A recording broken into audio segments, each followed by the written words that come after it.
नरेंद्र मोदी तीसरी बार पीएम बन गए हैं। एनडीए सरकार ने शपथ ले ली है। हालांकि अब लोकसभा डिप्टी स्पीकर के पद के लिए कांग्रेस ने मांग की है।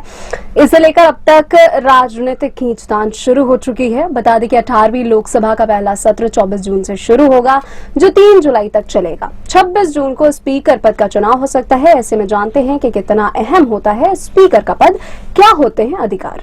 लोकसभा स्पीकर के पद के लिए होने वाले चुनाव के लिए सदस्यों द्वारा उम्मीदवारों के समर्थन वाले प्रस्तावों को नोटिस एक दिन पहले यानी 25 जून दोपहर 12 बजे लोकसभा सचिवालय में जमा किए जा सकते हैं। ये एक प्रक्रिया होती है जिसे नोटिस ऑफ मोशन कहा जाता है। किसी भी सरकार के गठन के बाद लोकसभा के स्पीकर और डिप्टी स्पीकर ये दोनों पद अहम होते हैं।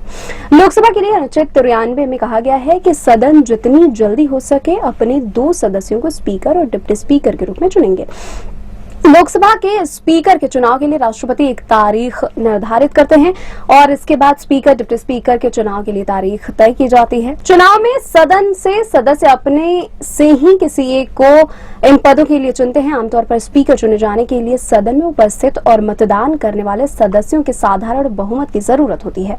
इसलिए आमतौर पर सत्तारूढ़ दल एक सदस्य ही स्पीकर बनता है। संविधान में प्रावधान है कि अध्यक्ष का पद कभी खाली नहीं होना चाहिए।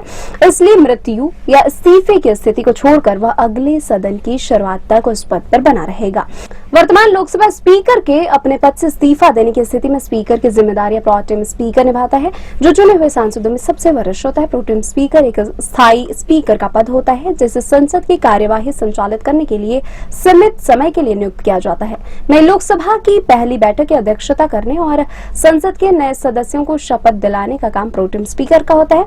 इसके साथ ही लोकसभा के स्पीकर के लिए चुनाव और मतदान कराने की जिम्मेदारी भी प्रोटेम स्पीकर की ही होती है। जैसे ही नए स्पीकर का चुनाव हो जाता है, प्रोटेम स्पीकर का पद अपने आप ही समाप्त हो जाता है। लोकसभा के स्पीकर का पद सत्ताधारी पार्टी या गठबंधन की ताकत का प्रतीक होता है और लोकसभा के कामकाज का पूरा कंट्रोल स्पीकर के हाथ में होता है। संविधान में स्पीकर के साथ डिप्टी स्पीकर के चुनाव का भी प्रावधान है, जो स्पीकर की गैर मौजूदगी में उसका काम उसी तरह से करता है।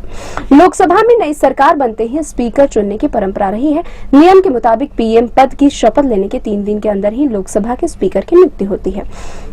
स्पीकर के पद की अहमियत इसलिए भी है कि वह लोकसभा का प्रमुख और पीठासीन अधिकारी होता है। लोकसभा कैसे चलेगी इसकी पूरी जिम्मेदारी स्पीकर की ही होती है। संविधान के अनुच्छेद 108 के तहत स्पीकर संसद के दोनों सदनों की संयुक्त बैठक की अध्यक्षता करता है। लोकसभा में विपक्ष के नेता को मान्यता देने का भी वह ही फैसला करता है। वह सदन के नेता के अनुरोध पर सदन की गुप्त बैठक भी आयोजित करा सकता है।